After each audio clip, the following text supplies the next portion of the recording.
March 1943.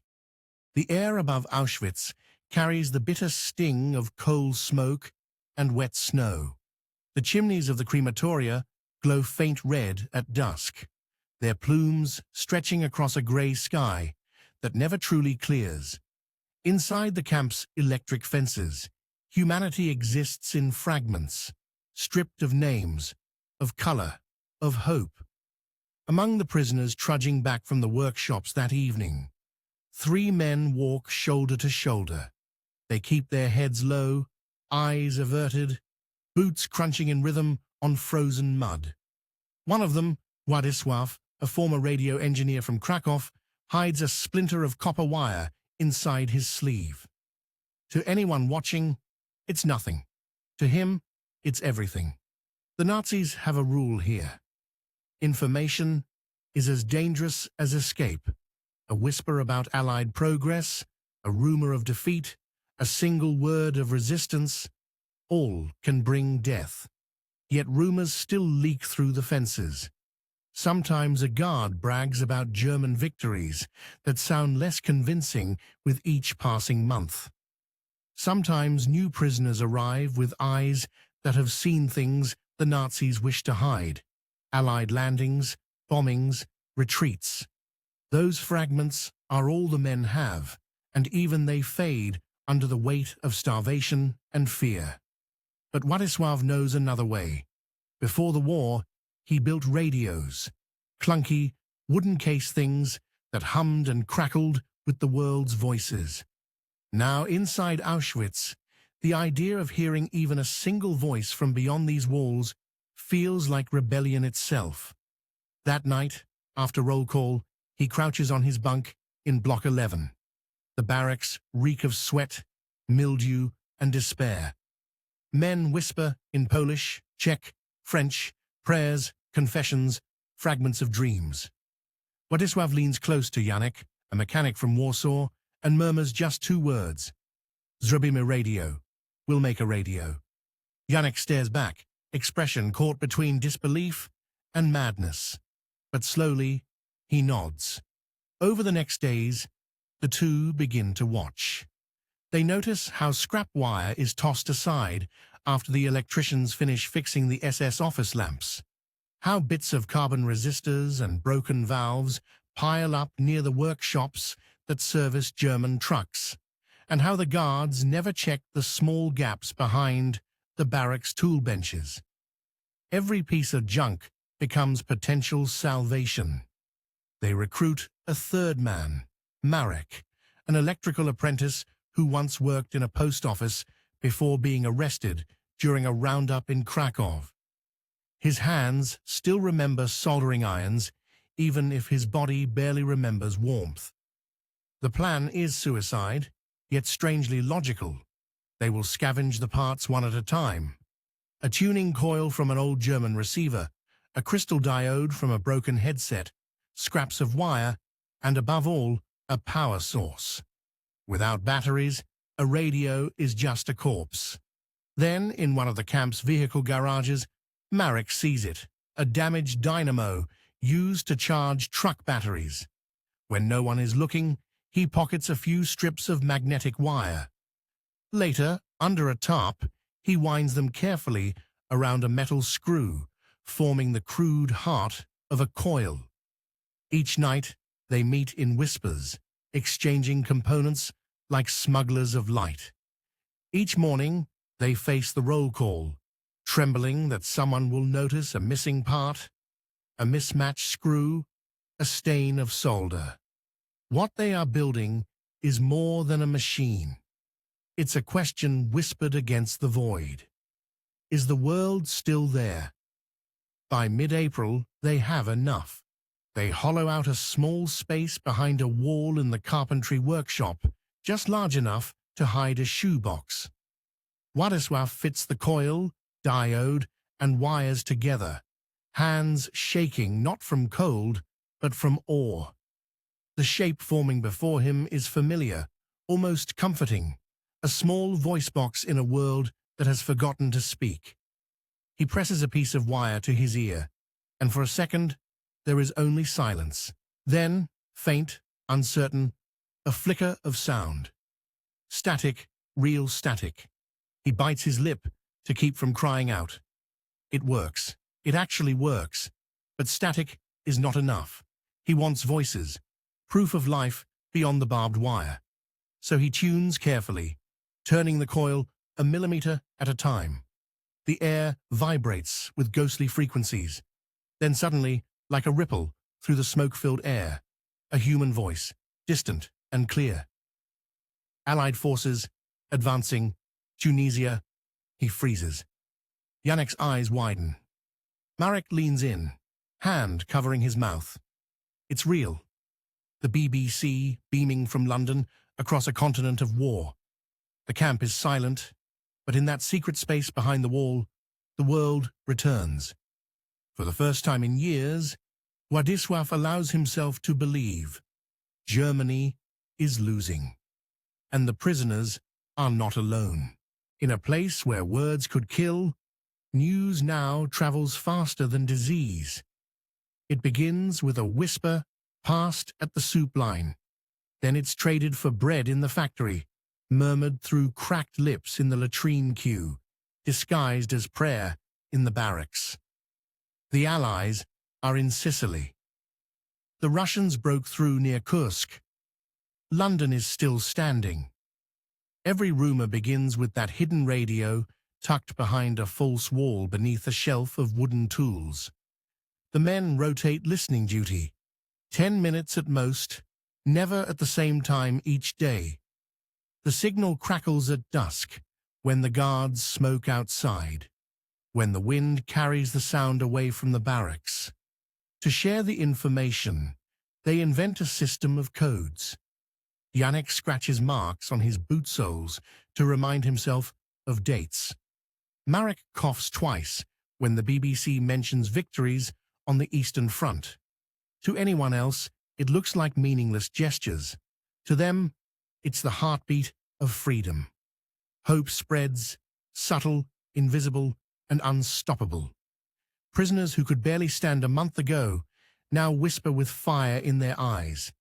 They start counting, not the days they've survived, but the days until liberation. But with hope comes danger. In a place built on total control, even belief is rebellion. The SS grows suspicious. One morning, a capo drags a man into the yard, accusing him of spreading false news about the Reich. The guards beat him until the mud beneath turns black. The message is clear: silence or death. Inside the workshop, Władysław listens that night with trembling hands. The signal is faint, but it's there. Heavy bombing over Hamburg. British advance steady. He smiles faintly, then turns the dial off. They can't risk it tonight, but the guards are already watching. Someone, perhaps under torture, has spoken of Polish engineers. The search begins. Quiet, methodical, terrifying. SS technicians tear through barracks, confiscating knives, nails, even scraps of copper. Prisoners are questioned for hours in Block 11, the camp's prison. Few return. The trio decides to move the radio. The original hiding place is too exposed. They dismantle it piece by piece, hiding components in false tool handles and hollowed bread crusts. The new location is chosen, under the floorboards of the electrician's shack, near the perimeter fence, where guard dogs bark through the night. That move nearly kills them. While digging under the boards, they're caught by a guard doing rounds.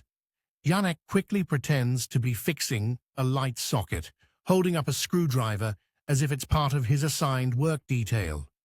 The guard, bored and half-drunk, waves them off. Only when his footsteps fade do they resume breathing. Days pass, then weeks. The news becomes darker, harder to believe. The Germans are retreating. The Allies have landed in Italy. The Red Army is closing in. The men can hardly contain themselves. They speak of the front as if they can see it. Tanks crossing rivers, Stukas falling from the sky, Hitler raging in bunkers hundreds of miles away. At night, when the barracks falls silent except for distant gunfire from the training fields, Władysław dreams of hearing one word: liberated. But something is changing in the camp. The guards are more anxious. The commandant visits more often. Trains arrive half empty, but leave even emptier. The crematoria run day and night, and new prisoners whisper of an approaching army, that the Germans are burning documents, destroying evidence, preparing to flee. The radio becomes their only anchor. Without it, they'd be blind. With it, they can see the war closing in. Then one afternoon, as Marek sneaks back from the wire repair pit, a voice shouts his name, a guard. Marek freezes. In his sleeve is a piece of copper wire, one that could expose everything. He thinks of dropping it, but knows the motion would give him away. The guard strides up, eyes narrow. "What's that?" Marek stammers. "Scrap, Herr Oberscharführer. I'm cleaning." The guard snatches it, twists it in his fingers. "Just wire, nothing special." He tosses it aside and moves on. Marek collapses in relief. But when he returns to the shack, Władysław is pale.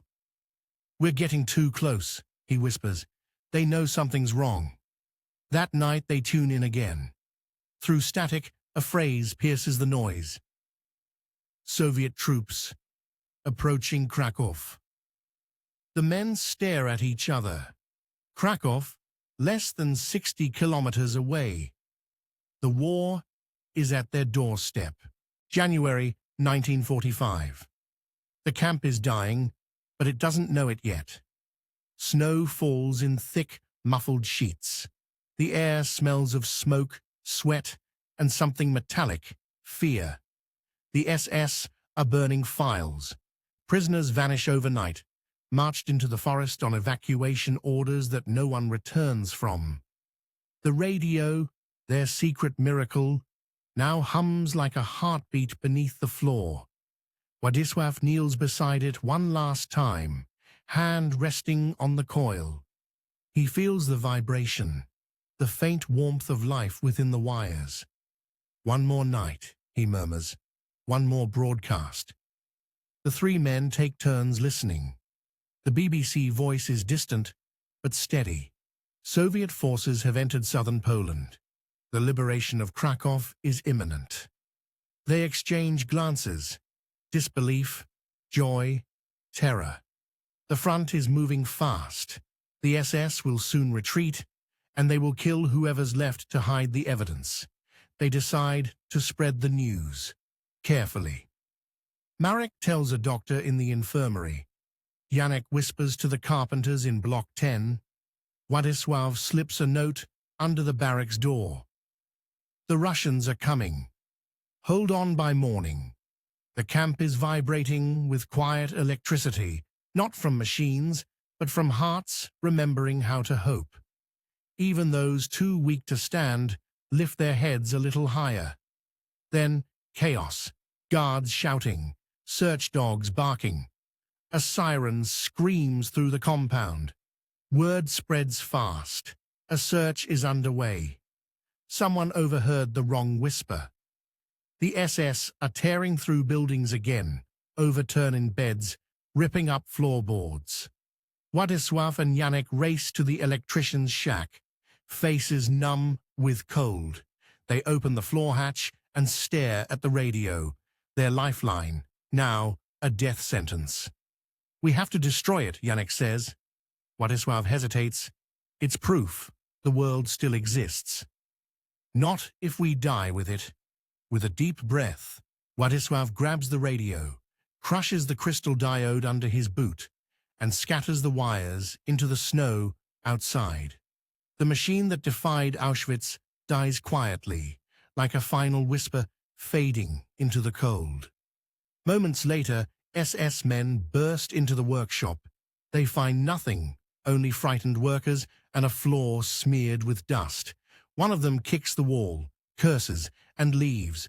That night, Władysław lies awake, listening not to static, but to silence. A silence so deep, it feels holy. 2 days later, before dawn, the distant thunder of artillery rolls across the horizon. The prisoners hear it first, a sound no one dares to name. By noon, the guards begin to panic. Trucks roar out of the compound. Gunfire echoes near the gates. Then, suddenly, nothing. The watchtowers stand empty. The dogs are gone. The gates hang open. Władysław steps outside into blinding daylight. Snow drifts across the camp yard. The chimneys are cold for the first time in memory. Around him, hundreds of hollow-eyed survivors stand motionless, as if afraid to believe what they see. From somewhere far off, the faint rumble of Soviet tanks.